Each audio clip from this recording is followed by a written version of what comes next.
The crossing will remain closed until the damage caused by the riots are repaired and will reopen in accordance with a situation assessment, the Israeli military said. It will be opened for humanitarian cases only in the meantime, it said. Later on Saturday, Israeli warplanes destroyed an underground attack tunnel near the border that was being built by Hamas, the Islamist group that controls Gaza, to help militants cross into Israel, the military said.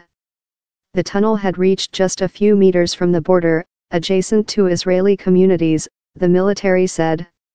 Israel says it has destroyed several cross-border militant tunnels in recent months. Palestinian gunmen used tunnels to blindside Israeli forces during the 2014 Gaza war. Embassy to open. More than 2 million people are packed into the narrow Gaza Strip where poverty and unemployment rates are high. Kerem Shalom is one of 3 main Gaza border crossings with Israel and Egypt, but it is where most goods pass through daily.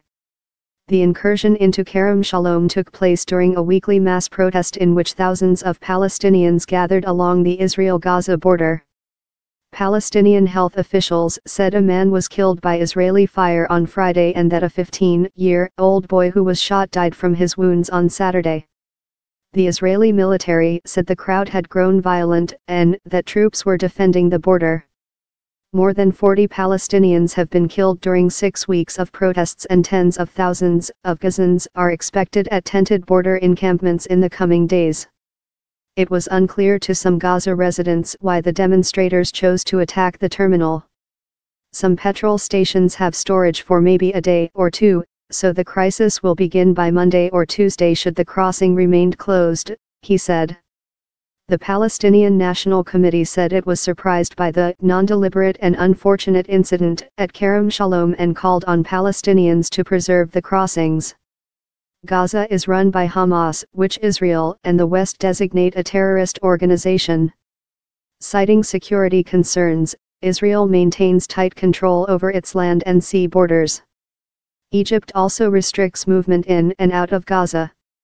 The border protests are building to a climax on May 15, the day Palestinians call the Nakba or catastrophe, marking the displacement of hundreds of thousands of Palestinians in the conflict surrounding the creation of Israel in 1948.